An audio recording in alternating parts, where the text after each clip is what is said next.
So the whole earth was starting to be overrun with polytheism, and the idea of godhood was degraded in the minds of men. Time for some good news. God didn't just sit back and let the whole thing spiral out of control. Instead, he set in motion a plan to reveal himself to the world. And just as the beginning of the world began with one man in Adam, and the beginning of the post-flood world began in one man through Noah, the beginning of this plan of redemption began with another solitary figure called Abraham. It was through Noah's son Ham that Nimrod was born, but it was through the lineage of another of his 3 sons, Shem, that we find Abraham's lineage.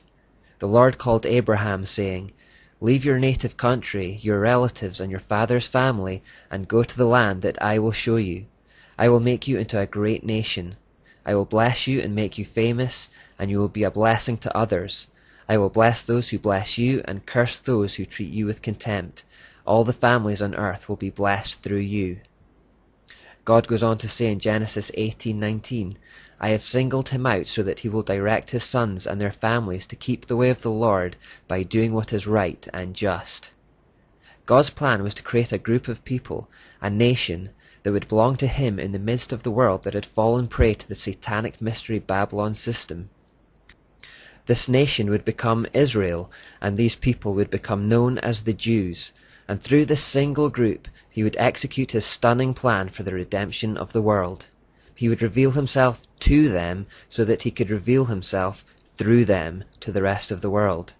The Old Testament is the story of how God revealed himself to them. It's the story of God introducing himself to his people, teaching them his character, what he wants from them, how they should think of him and refer to him. Like most relationships, it has a lot of ups and downs along the way, but the whole story has been faithfully recorded that the rest of us might also read about and know God for ourselves through their efforts and mistakes. Consequently, we can on that alone agree that all the families of the earth truly have been blessed through the Jews as promised in Genesis 12:1-3.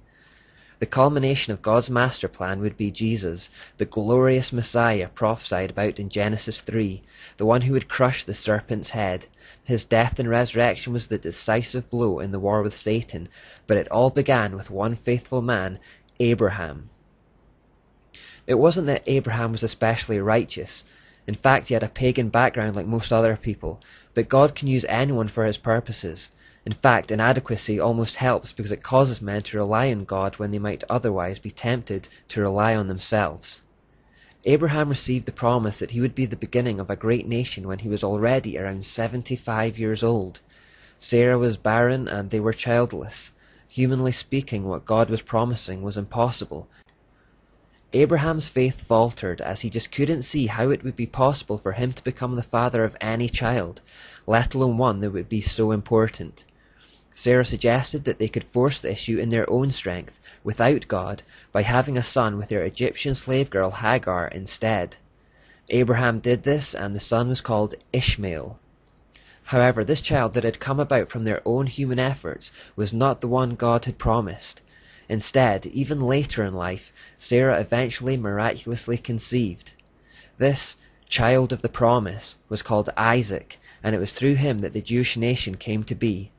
Isaac then had a son called Jacob, and this is why God is thereafter regularly referred to as the God of Abraham, Isaac, and Jacob. They are following this lineage to make it distinct from the lineage that came from his other son, Ishmael.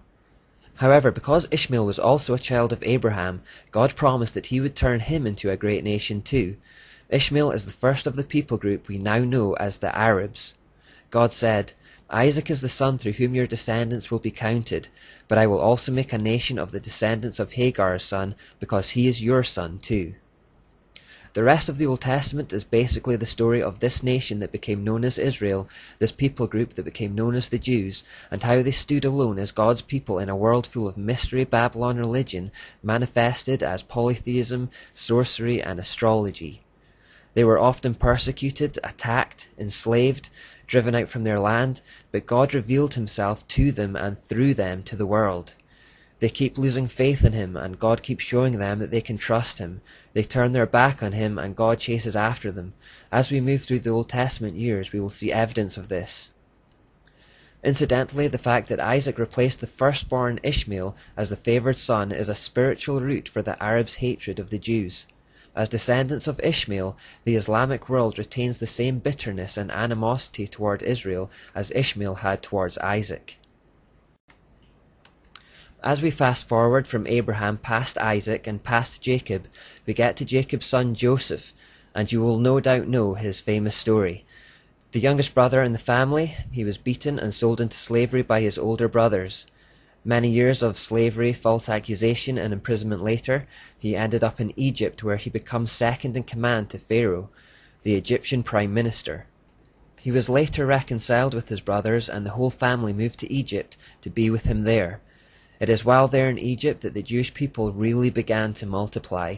The Bible describes it like this: "These are the names of the sons of Israel who went to Egypt with Jacob, each with his family: Reuben, Simeon, Levi and Judah, Issachar, Zebulun and Benjamin, Dan and Naphtali, Gad and Asher. The descendants of Jacob numbered 70 in all. Joseph was already in Egypt." Now Joseph and all his brothers and all that generation died, but the Israelites were fruitful and multiplied greatly and became exceedingly numerous, so that the land was filled with them. So just 70 went to Egypt, but before long they were multiplying and filling the land. After some 400 years of multiplication, the memory of Joseph and that generation disappeared, and the Egyptian Pharaoh began to fear that the Jews were becoming too numerous. He regarded them as a threat to national security, and imagined that if they were ever to make war against their hosts, it would cause a big problem. From this paranoia, he decided to oppress them with forced labor, with the idea of keeping the numbers down. However, they continued to multiply and prosper even under these terms, to such a degree that Pharaoh took more drastic action, enslaving them and subjugating them under Egyptian rule. Again, to try and keep their numbers down, he commanded that all Jewish boys be killed the moment they are born. At this point, God stepped in by calling Moses to lead his people out of Egypt, through the desert, and into the freedom of a promised land flowing with milk and honey. Pharaoh, as you'll know, dug his heels in and refused to let God's people go. In response to this stubbornness, God sent 10 plagues. Now, lest you think we're getting off track here, it's important to realize that these plagues were not arbitrary. They were in fact direct attacks on the false gods that had originated in Babylon.